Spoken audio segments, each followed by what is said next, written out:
Bastión. Una historia de Warhammer 40.000. El silencio en una fortaleza estelar es un signo ominoso, pero cuando el capellán Radecae y sus excoriadores abordan la Semper Vigilare para investigar, encuentran algo mucho más inquietante, que los muertos resuciten, humanos y marines espaciales por igual, acosados por horrores podridos y atrapados en las profundidades de la fortaleza estelar. Los astartes deben encontrar una manera de sobrevivir o morir con honor. La fragata del Adeptus Astartes Vitriol navegaba silenciosa, con sus motores ya apagados, a través del vacío espacial, desplazándose al lado de la imponente fortaleza por deriva inercial. A continuación, a los dos los envolvió el gigante gaseoso, Vospa Mundi, girando con bandas de nube y tormentas perezosamente enfermizas.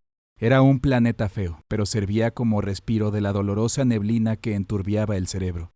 En la hendidura heliotróptica que había más allá, Vospa Mundi era un mundo marginal en la puerta de Cadia, bordeando el ojo del terror. Igual hacía el Semper Vigilare, un bastión fronterizo cuyos cepos de atraque y acoplamientos magnéticos automatizados iniciaron el proceso de abrazar a la fragata que llevaba, como a un primo perdido hacía mucho tiempo. La Vitriol se veía imperfecta, llena de cicatrices de batalla. Era una práctica común del capítulo de marines espaciales, los excoriadores. Cada impacto de un ataque, cada disparo de cañón y cada golpe de lanza era honrado. Después de que se reparaba el daño estructural, las cicatrices de la batalla eran consagradas y preservadas. Anotaciones eran pintadas sobre el casco para conmemorar tal o cual defecto, la identificación de la fecha y el atacante que las realizó. Los bastiones, naves de guerra y la placa de batalla personal de cada marine espacial de los excoriadores eran anotados, siendo así como perpetuos recordatorios de los errores del pasado. Errores que los excoriadores no tenían ninguna intención de repetir.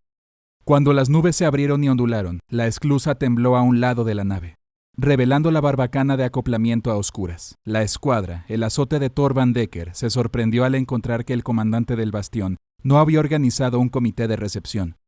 Este descuido no había pasado desapercibido por Tito Radecae, el capellán que Dekker y su medio pelotón acompañaban a bordo. «Vuelva a leer los cargos», instruyó Radecae a su senescal Fanuel. «Escuadra azote de Dekker, puede continuar». «Sí, capellán», convino Dekker, abriendo el camino a bordo de la Semper Vigilare con su Volter. Con los hermanos Esrafa, Akaz, Udia y Damaris formando las 4 esquinas de la escolta sobre Radecae, y su siervo que no paraba de realizar anotaciones en una placa de datos, los excoriadores dejaron la esclusa del aire de la Vitriol y encontraron en el bastión una fortaleza de vigilancia, posiblemente un modelo clase Ramillies, con auspec y sensores modificados de largo espectro y alcance. El Corpus Castellan Abnerad ha sido censurado por las siguientes infracciones, declaró Fanuel. Primero, el fracaso en transmitir la matriz de datos de los sensores y augures que identificaron el rumbo y la Terminus Est, nave capital enemiga, uno de los acorazados enemigos más buscados. Segundo, el fracaso en atraer a la Terminus Est sobre este sistema o uno cercano, con el consiguiente fracaso de evitar la destrucción sistemática de los astilleros de Quora Syriax por el bloque enemigo antes mencionado. Las atrocidades cometidas en el mundo Gerión y la pérdida por parte de los cónsules blancos de los cruceros Hermes y Fe Eterna. Además de estos cargos puede agregar el fracaso en establecer los apropiados protocolos de reconocimiento y comunicaciones a nuestra aproximación. Retumbó la voz de Radecae. «Dorn sabe que no me gusta hablar con la cibernética», suspiró. «Y añadir también la ausencia de un comité de bienvenida en la barbacana de entrada». «Muy bien, mi señor», dijo Fanuel, caminando mientras realizaba las anotaciones. Las fosas nasales de Dekker se ensancharon. El cambio de la atmósfera de la Vitriol con la del bastión. La escuadra de Dekker encontró el aire rancio. Una mosca zumbaba sobre su oído con insistencia, volando en zigzag antes de ser ahuyentada por una ráfaga de aire de su guantelete. Cuando partió, el excoriador descubrió que se había quedado con el zumbido como estática. Los altavoces del box de su casco crujían como con el vacío de un canal abierto. Dekker dobló una esquina en el pasillo. Su paso ligero, los suspiros hidráulicos y el imperativo tintineo al anotarlo todo del oficioso siervo de Radecae era todo lo que en la nave se olía. A medida que el excoriador fue avanzando, se encontró con un hermano de la batalla en el solitario pasillo. Un poco más allá, el Adeptus Astartes estaba vestido con la servoarmadura completa, aunque llevaba el yelmo de batalla magnéticamente bloqueado en su cinturón, como el capellán y su escolta de excoriadores. De espaldas a Decker, el marín espacial andaba como si flotara sobre la anchura del pasillo, sus pasos blindados arrastrándose como los de un borracho. Inmediatamente la imagen impactó a la escuadra del azote de Decker, al ser tan extraña. Los movimientos carecían de certeza, eran quebradizos y poco coordinados, algo que abiertamente contrastaba con la disciplina que requiere que un Adeptus Astartes opere con eficacia una servoarmadura. «Señor», dijo Decker, dando un paso hacia otro lado. Tito Rade-Kai se adelantó. Lo extraño del caso no pasó desapercibido tampoco para el capellán. «Hermano, preséntate», ordenó Rade-Kai hacia el pasillo. El marín espacial no lo hizo. Tropezó y su hombrera raspó perezosamente la pared. «Excoriador, se le hará una única oferta. Preséntese como si lo hiciera ante el mismo Dorn para inspección, y luego informe al Corpus Castellán que Tito Rade-Kai está aquí para juzgarlo». Como el hermano de batalla parecía no reconocerlos, Decker y el capellán intercambiaron oscuras miradas. «¿Estás herido, hermano?», dijo Decker, puesta su mirada en el excoriador mientras la escuadra avanzó. «¿Estás enfermo?». Alrededor de Decker, los excoriadores se agruparon. Era el turno de Decker de tropezar. El rostro del marín espacial apenas se aferraba a su cráneo ensangrentado. La carne que le quedaba era una putrefacción irregular, enmarcando la perfección de los dientes sin labios y un ojo biónico fusionado al hueso. La óptica brillaba con una vida que su propietario claramente ya no poseía. La servoarmadura del excoriador estaba salpicada de sangre y putrefacción, mientras sus guanteletes parecían haber sido sumergidos en sangre derramada, como si algún titán monstruoso del mito y la leyenda, el marín espacial, arrastrara detrás de él. Aún tomado por un brazo, medio cadáver devorado de un ciervo del capítulo. La respuesta de Decker fue instantánea. El cañón de su Volter surgió como los de la escuadra de excoriadores respaldando a Rade-Kai y su ciervo. El marín cadáver tropezó, pero siguió caminando hacia ellos. A través de la podredumbre de su visión pareció reconocer a los excoriadores. Para Decker todo dependía de lo que estaba pasando por la enferma mente del marín espacial, o lo que quedaba de ella. ¿Vería a los excoriadores como hermanos? ¿Como una amenaza? A medida que los futuros contenidos de su vientre se hinchaban de gusanos. El marín espacial tropezó y gimió. Arrastraba una pierna asistida del ciervo. Llegó ante ellos e hizo unas gárgaras y brotó un rugido de su corrupto pulmón múltiple. Era algo básico y primitivo, una intención de hostilidad irracional que solo quería hacer daño. El rugido retumbó sobre los pasajes oscuros del bastión, transmitiéndose como en un bucle, a través del enlace de las placas de comunicaciones a los megáfonos Vox de la sección. Estaba en todas partes. «¡Al suelo!», ordenó Decker, pero la cosa muerta siguió tambaleándose, casi sobre ellos sin prestarle atención. «Capellán». La escuadra miró a Rade-Kai. «¡Háganlo!», respondió el capellán con gravedad. Gruesos proyectiles de Volter atravesaron las rodillas blindadas del cadáver del guerrero. Las explosiones salvajes de los mismos masticaban a través de las placas, del plastiacero con podredumbre y óxido, arrancando el hueso y los tendones de las articulaciones. La cosa se hundió como en un accidente, antes de alcanzar a los excoriadores con sus guantes salpicados, con los dedos de ceramita arañando la cubierta. La aberración arrastró su cadáver blindado hacia ellos, impulsándose por un hambre insaciable. No se iba a detener. Con una segunda descarga de fuego, Decker voló la cabeza de carne carcomida fuera de la cosa, roció las paredes de la Semper Vigilare con el cerebro de su hermano de batalla. Las placas, tanto la de la aberración como la de la escolta de excoriadores, suspiraron con la quietud. El Adeptus Astartes esperó. El pánico era un estado redundante para un marín espacial, al igual que la especulación ociosa, que era un lujo innecesario. Esperaron, escucharon. Desde las profundidades del bastión se podía oír que la llamada del cadáver del guerrero, ese rugido de salvaje angustia, era respondida por una cacofonía de escofinas, de gemidos, de la insistencia misma al temor de la muerte. Fue seguido por el sonido de metálicos pies arrastrándose, cadáveres blindados dispuestos por la sección. «¡Movámonos afuera, ahora!», ordenó Decker, lo que provocó que los hermanos Esrafa, Akaz, Udia y Damaris rompieran la formación. Vertidos como por un embudo desde los accesos arteriales al muelle de la bodega este, aparentemente los no muertos habían llegado. La carne despojada, la carroña sin vida, las hordas de cadáveres maduros, llevando los frutos de la corrupción de otro mundo. En unos momentos era una pared de cuerpos. Desde siervos del bastión pasando por ingenieros con apenas trapos vestidos hasta hermanos excoriadores. Se elevaban sobre un mar de sirvientes irremediablemente perdidos. Sin armas ni cascos, estaban echando a perder la carne y la armadura. inundando el pasillo con su hedor y el enjambre siempre presente de moscas. Un bramido involuntario de gula por la carne surgió de la horda. La tormenta de fuego que desataron, la consagrada limpieza desde los vólteres de la escuadra, no fue menos involuntaria. Rondas de proyectiles perforaron los cadáveres en descomposición y golpearon en las placas de los excoriadores corruptos. Los sirvientes del sacerdote y el capítulo cayeron como una alfombra de enfermedad y corrupción.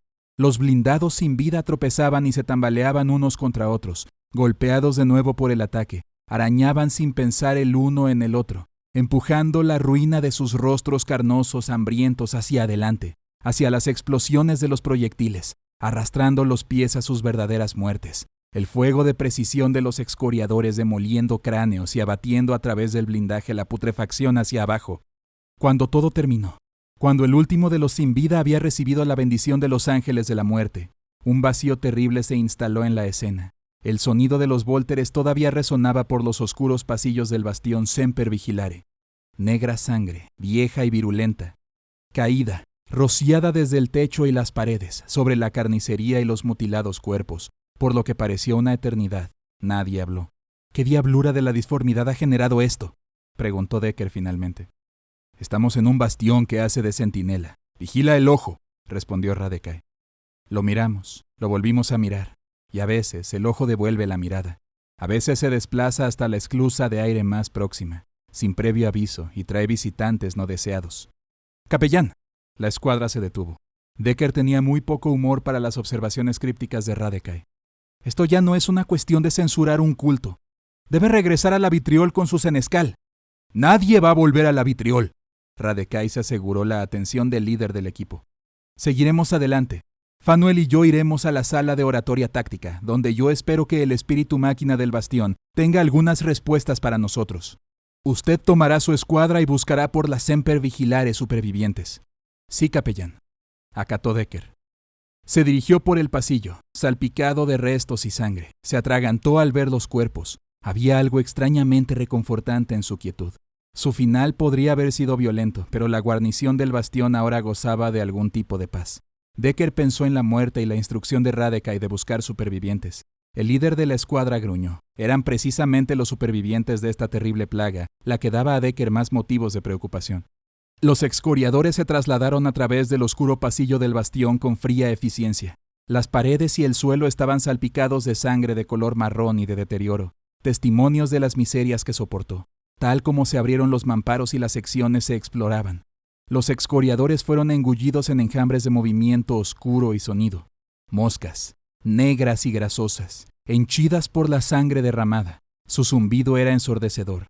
Levantaban con su vuelo más y más del fétido hedor. Los no muertos se podían encontrar en todas partes, tropezando, arrastrándose, gimiendo sus agonías espirituales. Los adeptus astartes caídos parecieron congregarse en las sombras. Se reunieron alrededor como carroñeros de carne despojados. Los hijos de Dorn y sus sirvientes, reducidos a podredumbre, marchitados secos de lo que fueron. Marcos sin sentido de la magnificencia en ruinas, heréticamente cubierta la placa de honor de su capítulo. Los excoriadores muertos vinieron por ellos. No podían ayudarse a sí mismos. Un hambre terrible se los llevó sucesivamente. Una necesidad tan imperiosa que ya era natural en ellos. Decker se sentía enfermo de su estómago. No era la podredumbre, no era el hedor indeleble. Estas cosas no molestaban a un adeptus astartes. Fue la terrible carnicería que provocaba su Volter. Cada proyectil enviando un excoriador, uno de los suyos, un hermano, tanto de batalla como en espíritu, al olvido. Su deber en las profundidades del oscuro bastión no era ya solo la ejecución de las órdenes. No, esto no era una guerra, era un exterminio. Decker estaba ahí, con el pavor apenas asomando en el borde de sus ojos. El enjuiciamiento de las intenciones de una galaxia ya hostil, tanto por parte de los alienígenas como de la misma humanidad, deseando acabar con el imperio. Abriéndose paso a través de las placas hechas a mano y de la carne de los excoriadores, las armas con la gracia del emperador liberaban al aire la virulencia de una oscuridad espiritual. Decker no podía evitar sentir que estaba siguiendo las órdenes del gran enemigo. Mientras el canal Vox informó sobre la sección norte de la Semper Vigilare, estaban abriéndose camino hacia la sala de oratoria táctica. Parecía como si el capellán hubiera leído su mente. Radecai le dijo que era un deber difícil, pero que estaba haciendo la obra del emperador. Decker no se atrevía a creerlo. El líder del equipo sospechaba que el capellán no sentía tanto la carga del deber como una extraña llamada al bordo del bastión. ¿Has sentido eso?, comentó el hermano Akaz a Decker. Mientras avanzaban en la zona oeste, hubo un estruendo a través de la superestructura del bastión. Decker lo había sentido. En el fondo él ya sabía lo que era. Se encontró encogiéndose de hombros ante su hermano de batalla. La zona oeste no estaba menos afectada que la que acababan de dejar. Turbas de ciervos desperdiciados aullando su hambre a los excoriadores. Los cadáveres llegaron por ellos con la fuerza aumentada por su hambre. La sección estaba saturada de decadencia. A medida que la escuadra entró en una galería, fueron tratados con el ceño fruncido en rostros de ojos violeta. A través de una sección de grueso armaplas, el ventanal estaba casi completamente manchado de sangre y sesos. Huellas de manos decoraban su transparente superficie con la sugerencia del pánico. Los gusanos se retorcían a lo largo de riachuelos de restos licuados que se deslizaban en su camino hacia el suelo. «Que Dorn los maldiga», juró Udia. Enmarcado en el puerto se veía la vitriol. Los poderosos motores de la embarcación se volvieron hacia el bastión, y aumentando su empuje aceleraron temerariamente y rápidamente la fragata. «Decker», dijo el hermano Esrafa. El excoriador asintió. Sabía por qué la vitriol los estaba dejando. Sabía por qué el capellán les había mantenido apartados, con las manos y las ideas ocupadas. Sabía lo que Radekay iba a decir, pero por el bien de sus hermanos de escuadra se los preguntó de todos modos. «Mi señor capellán», dijo Decker al box esperando llegar a la sala de oratoria táctica. «¿Sí, escuadra azote?» La voz de Radekay regresó después de una estrangulada pausa de estática. «La vitriol se va». «Sí». «¿Acaso los parámetros de la misión han cambiado?» «Considerablemente», dijo Radekay por el canal Vox de nuevo a la escuadra. Su voz se transfería a través de sus trajes por el canal Vox, sonando a veces como una granizada. ¿Ha descubierto algún superviviente?» «No», informó Decker. «Nadie sobrevivió a la peste a bordo y sospecho que nadie lo hará». Los hermanos Damaris, Udia, Akaz y Esrafa miraron a su líder de escuadra. Por un momento Radekay no respondió. «Estoy de acuerdo con su evaluación, escuadra azote de Decker». «Decker», dijo Esrafa llamando su atención. Entonces volviendo a dirigirse al capellán con una pizca de sarcasmo, esta vez en su voz. «¿Cuándo está previsto que la vitriol regrese?» «La fragata no va a volver», dijo el capellán a Decker. «¿Qué?», dijo Damaris. «Capellán», sonó imperioso Decker por el canal Vox. «¿Podría contarnos lo que ha descubierto?» El interrogatorio del espíritu máquina del bastión ha revelado que hace unos meses Semper Vigilare recibió una nave forja del Adeptus Mechanicus, la Augmentra, para reacondicionamiento menor y reparaciones, como parte de una gira programada de las Tartes Praeses por las naves y fortalezas del sistema a lo largo de la Puerta de Cadia, cotejando referencias cruzadas. Se identificaron los códigos de la Augmentra con datos del banco de runas de la vitriol. Hemos descubierto que la última vez que la Augmentra fue avistado, se reunió con una flota de la Legión de la Guardia de la Muerte, más concretamente con una nave adjunta a la Terminus Est. ¿Ha enviado a la vitriol a interceptar al traidor?, preguntó Decker a través del canal. «Sí», admitió Radekay. «El Augmentra es ahora el enviado de la nave capital. Como un heraldo actúa infectando por delante del éxodo de la Guardia de la Muerte. Estratégicamente, parece que quieren noquear los bastiones de la Puerta de Cadia para permitir que el Terminus Est y el Emperador sabe qué horror más pasen sin alarmar ni informar al espacio imperial. Debe ser detenida inmediatamente». El capellán permitió unos preciosos segundos a los excoriadores para que así asimilaran su oscuro descubrimiento. «¿Qué hay de la Semper Vigilare?», preguntó Esrafa, con sílabas lentas y solemnes. «¿Qué hay de nosotros?». «Incluso los bastiones más poderosos». La voz de Radekay crepitaba sobre el box como granizo. «Nuestras fortalezas entre las estrellas pueden resultar vulnerables a los ataques. La Semper Vigilare lo ha demostrado. Lo demostró la Augmentra. Nosotros no somos menos susceptibles ni menos vulnerables. Cada Adeptus Astartes es su propio castillo, su propio bastión, con defensas físicas, biológicas y espirituales. Nuestros hermanos caídos, los traidores que hacen del ojo su casa, no cumplieron con esta defensa. En ellos se infiltraron, fueron infectados, tal vez por algo tan simple y peligroso como una idea. No somos menos. No pudimos fortalecernos contra el enemigo en sus múltiples formas». «¿Qué está diciendo, capellán?», preguntó Akaz. «Está diciendo que estamos comprometidos», dijo Thorbrand, que era su hermano de batalla. «Hemos estado expuestos a este contagio disforme desde que entramos. Nuestras defensas eran insuficientes y en estos momentos el enemigo corre por nuestras mismas venas, llevando la maldición de los no muertos a través de nuestros cuerpos. Nos convertiremos en lo que hemos tratado de destruir. Aquí, en este mismo lugar. El equipo se quedó en silencio. Las palabras parecían insuficientes, las opiniones o la ira, un desperdicio. Decker observó cómo Damaris y Udia bajaron tanto su mirada como los Volteres. ¿Qué hacemos?, preguntó Decker con gravedad. Nada, hermano, dijo Titus Radecai con una ternura poco común. Este bastión es una defensa alternativa desplegada. He hecho lo que el Corpus Castellanabnerat no pudo. He iniciado las medidas de inmolación en las secciones afectadas. Decker lo sintió inmediatamente. Las puertas se abrieron, ansiosos vientos sonrojados, los mamparos laminados vibrando a los lados. En una parte distante del bastión, el espíritu máquina de la Semper Vigilare había desatado una tormenta de fuego que rugía a través de las cámaras y corredores, barbacanas y bahías de acceso, saneando cada una con rugientes llamas. Sintiendo cómo se abría camino la fuerza de los fuegos de purificación a través de la arquitectura del bastión, convirtiendo a los sin vida en esculturas de ceniza y escoria antes de volarlos. Los hermanos malditos dentro de sus eramitas se tambalearon a través del infierno. Su armadura también fue arrasada y la corrupción de sus enfermas formas, quemadas hasta la placa de honor.